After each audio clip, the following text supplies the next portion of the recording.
Hello student, मैं राजकुमार सैनी आप सभी छात्रों का मैथ्स की इस लाइव क्लासेज में हार्दिक स्वागत करता हूं। आप देख रहे हैं राजस्थान अकेडमी चूरू द्वारा संचालित लाइव क्लासें, ठीक है ना। अब देखिए हम आगे अपने कुछ और क्वेश्चंस आगे करते हैं। अभी हम देखो जियोमेट्री पढ़ रहे थे, जियोमेट्री। अब देखिए इसी जियोमेट्री में देखो हमारे पास कुछ और क्वेश्चन आते हैं आगे। जैसे एक क्वेश्चन आपके पास आ रहा है, इसमें लिखा है क्या, the sum of two opposite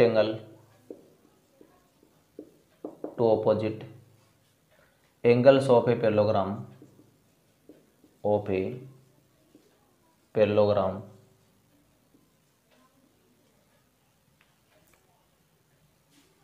is 130 degree. Find all the angle of parallelogram.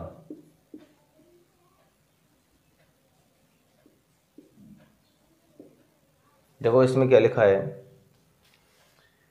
कि आपके पास एक कोई पैरेललोग्राम आ रहा है, ठीक है। ये मान लो हमारे पास क्या कोई पैरेललोग्राम है जिसका नाम आप ABCD लिख सकते हो। अब इसमें लिखा गया the sum of two opposite angles, यानी इसके दो ऑपोजिट एंगल आना, मान लो ये मान लो रेसी मान लो, उनका सम आ रहा है मेरे पास 130 डिग्री, और आपको इसके बाकी सारे एंगल क्या करने प्राप्त करने हैं। तो ध्यान रखना पैरेललोग्राम जो होता है उसके हमेशा ऑपोजिट एंगल क्या होते हैं, इक्वल होते हैं। तो मान लो मेरे पास यहाँ पर बी क्या आ रहा है, जो A + C है ना उसका सम आ रहा है मेरे पास 130। तो जब A और C देखो दोनों इक्वल है तो इन दोनों को आप क्या ले देंगे एंगल, जैसे मान लो एक्स आपका ये तो भी एक्स हो गया ना, तो इसको भी आपने लिखा एक्स, इसको भी एक्स, उधर आ रहा 130, तो 2x इक्वल आ रहा 130, और अभी जो एक्स है मेरे पास वो आएगा 130/2, एक्स मेरे पास आ गया 65 डिग्री। यानी आपने जो एंगल A और एंगल C है ना, ये दोनों आपने 65 डिग्री प्राप्त कर लिए। अब देखो आपको B और D प्राप्त करना है, तो ध्यान रखना एडजस्ट जो एंगल होते हैं आपके पैरेललोग्राम के, एडजस्ट कौन से दोनों ये होगी, ठीक है ना आपको।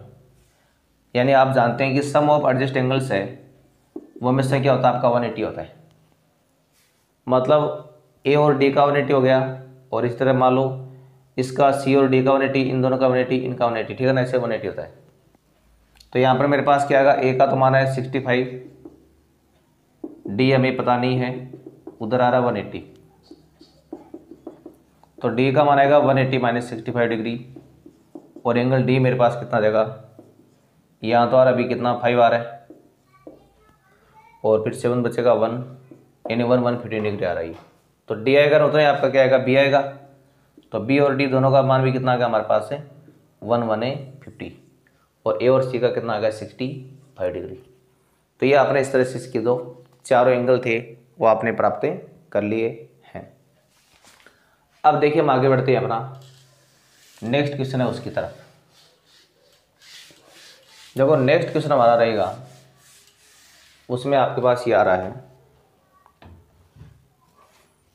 देखो इसमें क्या लिखा है, एक क्वाड्रिलेटरल मान लो आपके पास कोई भी, ठीक है ना, कैसा भी क्वाड्रिलेटरल मान लो ये, उसमें लिखा क्या है A और B the bisector of angle A and B respectively. मतलब A और B दोनों क्या है, बाइसेक्टर है एंगलों के। मान लो ये A B C और ये D, और एक तो क्या आपका एंगल A वो बाइसेक्टर है एंगल A का, और B वो क्या आ रहा है एंगल B का बाइसेक्टर आ रहा है, ये दोनों क्या आपस में बाइसेक्टर आ रही है।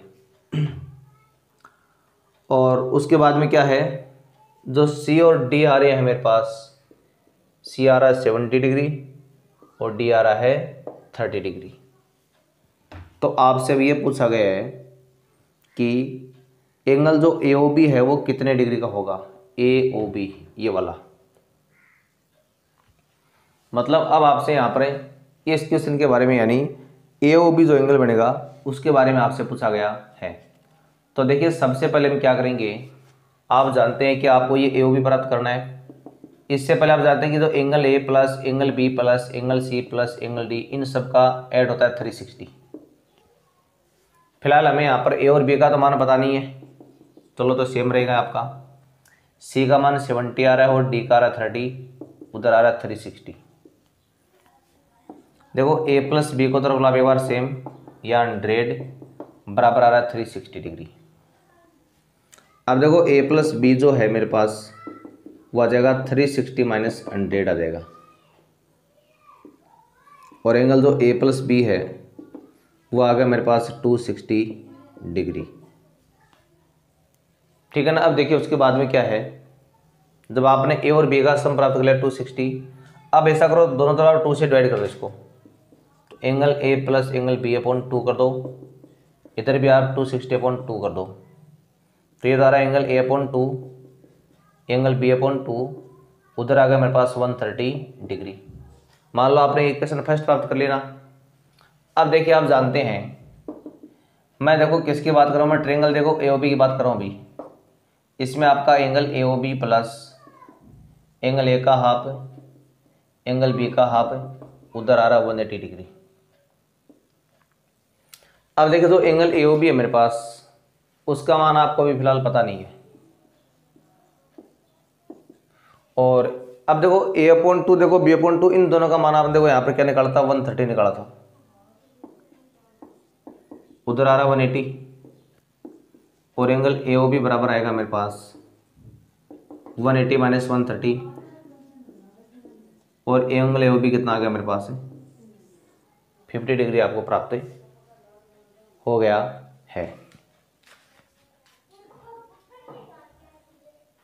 ठीक है ना।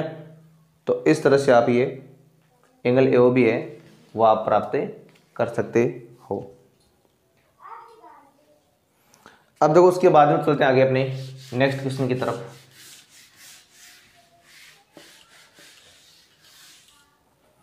देखो नेक्स्ट क्वेश्चन में आ रहा है मेरे पास, in the given figure A B C D is a parallelogram in which D A B आ रहा है 75 डिग्री।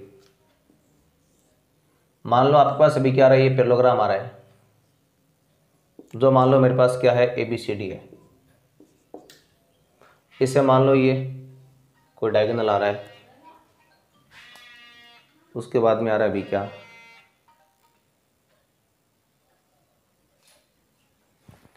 अब देखो मेरे पास यहाँ तो क्या लिखा हुआ है 75 डिग्री लिखा हुआ है ये,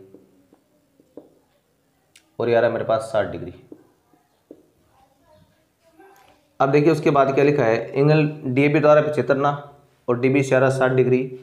तो आपसे यहाँ पर पूछा कि बी डी सी कितना आएगा, ये बी डी सी एंगल नहीं है पूछा आपसे, और ये है क्या, आपके पास एक पैरेललोग्राम आ रहा है, और आपसे यहाँ पर क्या पूछा गया है, इससे बी डी सी का मान आपसे पूछा गया है। तो देखिए पैरेललोग्राम में क्या होता है, लाइन दोनों आपसे पैरेलल होती है ये वाली, जब दोनों पैरेलल है तो इसका जो अल्टरनेट एंगल वो आपका ये वाला हो जाएगा 60। ठीक है ना। अब जब ये 60 हो गया है तो आप पहले क्या करेंगे, आप पहले इस एंगल को प्राप्त कर लेंगे y को, मान लो वो हमारा x है। अब जितना y आएगा उतने क्या आएगा, आपका x आ जाएगा। कैसे, अब देखो आपने इन ट्रायंगल मतलब ए बी डी को आपने काम में लिया है। जब आपने ए बी डी को काम में लिया है, इसका मतलब ये हुआ कि 75 degree plus angle A plus angle A B D plus angle A D B बराबर आएगा 180 डिग्री। इसका मान तो है 75 degree, plus A B D का मान मेरे पास क्या आ रहा है, वाई आ रहा है, और ये मेरे पास आ रहा है 60 डिग्री, उधर आएगा 180 डिग्री। इन दोनों को देखो आप एक बार जोड़ लेंगे अभी, तो 120 135 हो गया। y बराबर आएगा 180, और y का मान आएगा 180 माइनस 135। इनको देखो अभी आप घटा दोगे तो मान क्या बचेगा, 45 डिग्री बचेगा। तो y मेरे पास क्या आ गया 45, और जितना y आएगा उतना अक्स आएगा, तो अक्स का मान भी मेरे पास क्या जाएगा अभी 45 डिग्री आपको प्राप्त हो जाएगा है। चलो इसमें भी आप एक प्रश्न और देख लो।